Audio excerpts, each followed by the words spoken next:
പുതിയൊരു വീഡിയോയിലേക്ക് എല്ലാവർക്കും സ്വാഗതം. ഇന്നത്തെ വീഡിയോ ഒരു ചിക്കൻ കറിയാണ്. അപ്പോൾ ഇന്ന് ചിക്കൻ കറി ആയാലോ? എന്തൊക്കെ ചേരുവകളാണെന്ന് നോക്കാം. ആദ്യമേ നമുക്ക് തേങ്ങക്കൊത്ത്, സവാള, അതുപോലെ ഇഞ്ചി വെളുത്തുള്ളി പേസ്റ്റ്, തക്കാളി. എണ്ണ നല്ലതായിട്ട് ചൂടാകുമ്പോഴത്തേക്ക് ആദ്യം കുറച്ച് കടുക് പൊട്ടിക്കുക. കടുക് പൊട്ടിച്ച് വരുമ്പോഴത്തേക്ക് ഞാൻ എന്നിട്ട് നമ്മുടെ ഭക്ഷണയിൽ ഉണങ്ങിയതുണ്ടായിരുന്നു അതുപോലെ ഏലക്ക, പിന്നെ നമ്മുടെ കറുവപ്പട്ട, ഗ്രാമ്പു, സ്റ്റാർ, ഇതെല്ലാം കൂടി ചേർത്തൊന്ന് ജസ്റ്റ് ഒന്ന് മൂപ്പിക്കും. അതിനുശേഷം ഞാൻ പെരിഞ്ജീരകം, എനിക്ക് പെരിഞ്ജീരകത്തിൻ്റെ ഫ്ലേവർ ഭയങ്കര ഇഷ്ടമാണ്. ഞാനത് പൊടിക്കാറില്ല, പച്ച തന്നെയാണ് എടുക്കുന്നത്. അത് ഞാൻ എണ്ണയ്ക്കത്തിട്ടൊന്ന് ചെറുതായിട്ട് മൂത്ത് വരുമ്പോഴത്തേക്ക് ഞാൻ തേങ്ങക്കൊത്തിട്ട് കൊടുക്കും. തേങ്ങക്കൊത്ത് നല്ലതായിട്ട് ഒരു നല്ല ബ്രൗൺ കളർ വരെ നമ്മൾ തേങ്ങക്കൊത്തൊന്ന് ജസ്റ്റ് മൂപ്പിച്ചെടുക്കണം കേട്ടോ. ഞാൻ ഒരു കയ്യിൽ മൊബൈൽ പിടിച്ചുകൊണ്ടാണ് കേട്ടോ ഞാൻ ഈ വീഡിയോ എടുക്കുന്നത്. അപ്പം അതിൻ്റെ ഒരു ഇതുണ്ട്, ഇങ്ങനെ വീഡിയോ ചെയ്യിക്കാവുന്നുണ്ട്. അപ്പം എനിക്ക് വീഡിയോ ഒക്കെ ഇഷ്ടപ്പെടുകയാണെങ്കിൽ എന്നെ സപ്പോർട്ട് ചെയ്യണം എല്ലാവരും.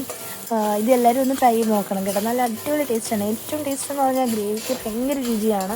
അപ്പം നിങ്ങളതൊന്ന് ടേസ്റ്റ് ചെയ്ത് നോക്കുക. നിങ്ങളിത് ഉണ്ടാക്കി നോക്കണം കേട്ടോ. തേങ്ങക്കൊത്ത് നല്ല ബ്രൗൺ കളർ വരണം കേട്ടോ, എന്നാലേ ആ കറിക്കൊക്കെ അതിൻ്റെ ഒരു ടേസ്റ്റ് കിട്ടുള്ളൂ, തേങ്ങയുടെ ടേസ്റ്റ് കിട്ടത്തുള്ളൂ. അതുപോലെ തന്നെ നല്ലൊരു ഫ്ലേവർ കിട്ടുന്ന ഒന്നാണ് കരിവേപ്പിലയും മല്ലിയിലയൊക്കെ. ഇതുകൂടെ നമ്മൾ ഈ ഒരു എണ്ണയ്ക്കകത്തിട്ട് ജസ്റ്റ് ഒന്ന് മൂപ്പിച്ചെടുക്കുക. അതിനുശേഷം നമുക്ക് സവാള ഇടാം കേട്ടോ. ബാവയുടെ പിറന്നാളിലങ്ങ് വീട്ടിൽ വെച്ച് ചിക്കൻ കറി ആയിട്ടോ ഇത്. അത് എനിക്ക് അന്ന് പോസ്റ്റ് ചെയ്യാൻ വേണ്ടി പറ്റിയിട്ടുണ്ടായിരുന്നില്ല. ഞാനന്നേരം പിന്നെ കാണിക്കാമെന്ന് വിചാരിച്ചാണ് ഞാൻ ഇടാഞ്ഞത്. സമയവും കിട്ടിയില്ല പിന്നീട്. സവാള നല്ല രീതിക്ക് വഴണ്ട് വരണം കേട്ടോ. എനിക്ക് വഴണ്ട് നല്ല അലിഞ്ഞു പോകുന്ന രീതിയിലിരിക്കുന്ന സവാളയാണ് ഏറ്റവും ഇഷ്ടം. അപ്പം ഞാൻ നല്ലതായിട്ട് വഴറ്റിയെടുക്കാറുണ്ട്. അതുപോലെ ചെയ്യുന്നത് നല്ലതായിരിക്കും. അതുപോലെ സവാള ഇച്ചിരി ഏറെ ഇടുമ്പം നല്ല ഗ്രേവി കിട്ടും. നല്ലതായിട്ട് വഴണ്ടിരിക്കുകയാണെങ്കിൽ നമ്മൾ അരച്ചൊക്കെ ചേർക്കുന്ന ആ ഒരു രീതി തന്നെ നമുക്ക് കിട്ടും കേട്ടോ. നല്ല ടേസ്റ്റാണ്, ട്രൈ ചെയ്ത്. ആവശ്യത്തിനുള്ള ഉപ്പ് ചേർത്ത് കൊടുക്കുക. അതുപോലെ തന്നെ ഇഞ്ചി വെളുത്തുള്ളി പേസ്റ്റ് നല്ലതായിട്ട് ചേർത്ത് കൊടുക്കുക. അതൊക്കെ ഇച്ചിരി ഏറെ ഇടുന്നത് നല്ലതായിരിക്കും. ഒരു എരിയൊക്കെ നല്ല ഇതായിട്ട് കിട്ടും.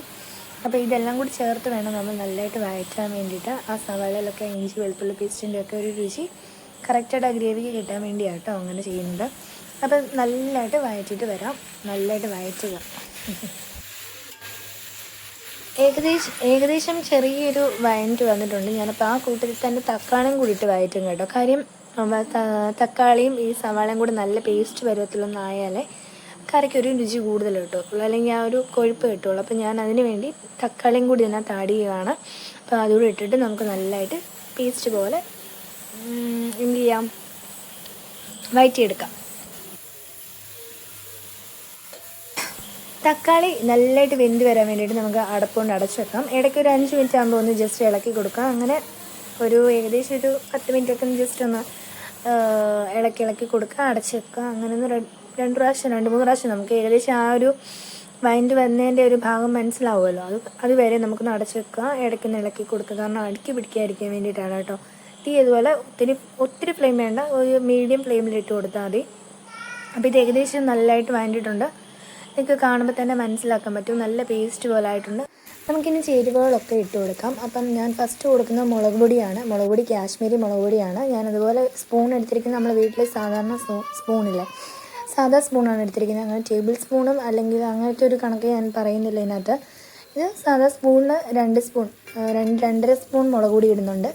ഇത് 3 കിലോ ചിക്കൻ ഉണ്ട് കേട്ടോ, അതിനനുസരിച്ചാണ് ഞാൻ ഇടുന്നത്.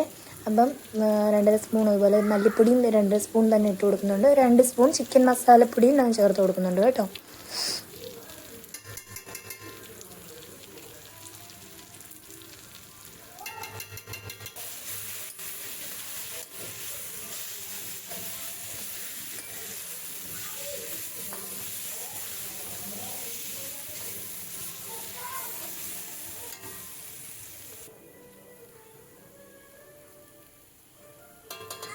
ആവശ്യത്തിന് മഞ്ഞൾ ചേർക്കുന്നുണ്ട്. കുരുമുളക് പൊടി ഒരു 1/2 സ്പൂൺ കുരുമുളക് പൊടി എരിക്ക് അനുസരിച്ച് ഞങ്ങൾക്ക് കൂട്ടി കൊടുക്കാം. പിന്നെ ഒരു നുള്ള ജീരകം ചേർക്കുന്നുണ്ട്. ഞാനതുപോലെ തന്നെ ഒരു നുള്ള ഇത് പറയുമ്പോൾ കായപ്പൊടിയും കൂടെ ചേർക്കും കേട്ടോ, ഒരു ടേസ്റ്റ് കിട്ടാൻ വേണ്ടിയിട്ടാണ്. കായ മുന്നോട്ട് നിൽക്കില്ല, ഒരു ചിരി ഇടാവും കേട്ടോ. ഇനി ഇത് പച്ചമണം മാറുന്നിടം വരെ നല്ലതായിട്ട് വഴറ്റി കൊടുക്കണം. അതിനുശേഷം ചിക്കൻ ഇടാവും കേട്ടോ. ഗ്രേവി നല്ലതായിട്ട് മൂത്ത് പച്ചമണമൊക്കെ മാറുമ്പോഴത്തേക്ക് നമുക്ക് ചിക്കൻ ഇട്ട് കൊടുക്കാം. ചിക്കൻ ഇട്ട് കൊടുക്കുമ്പോഴത്തേക്ക് ഗ്രേവി ഒത്തിരി മൂപ്പിക്കണ്ട കേട്ടോ, പച്ചമണം മാറിയാൽ മതി.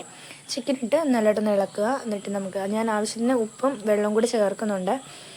നിങ്ങൾക്ക് അനുസരിച്ച് വെള്ളമൊക്കെ ചേർക്കാം. ഞാൻ നാളത്തേക്ക് എടുക്കാൻ വേണ്ടിയാണ്. അപ്പോൾ ഇച്ചിരി വെള്ളം ചേർത്തിട്ടായിരിക്കും ഞാൻ ഉണ്ടാക്കുന്നത്. കാരണം നാളെ നമുക്ക് ചൂടാക്കുമ്പോൾ അല്ലെങ്കിൽ ചാറ് കാണത്തില്ല, അതിന് വേണ്ടിയാണ്. അതൊക്കെ നിങ്ങളുടെ ഇഷ്ടത്തിന് നമുക്ക് ആഡ് ചെയ്ത് കൊടുക്കാവുന്ന ഒരു കാര്യമാണ്. അപ്പോൾ എൻ്റെ ചിക്കൻ കറി റെഡി ആയിട്ടുണ്ട്. ഇത് ഞാൻ ഒന്ന് ജസ്റ്റ് വെന്ത് വരുന്ന ആ ഒരു ഭാഗമായേ ഉള്ളൂ. ഫുൾ വീഡിയോ എടുക്കാൻ ഞാൻ സത്യം പറഞ്ഞാൽ വിട്ടുപോയി. കുഞ്ഞ് ഭയങ്കര ബഹളമായിരുന്നു കേട്ടോ. അപ്പോൾ അതിൻ്റെ ഒരു മിസ്റ്റേക്ക് പറ്റിയിട്ടുണ്ട്. പക്ഷെ എന്നാലും നല്ല അടിപൊളി കറിയായിരുന്നു. അപ്പോൾ നിങ്ങളിതെല്ലാവരും ഉണ്ടാക്കി നോക്കുക. ഇഷ്ടപ്പെടുവാണെങ്കിൽ എന്നെ സപ്പോർട്ട് ചെയ്യണം കേട്ടോ.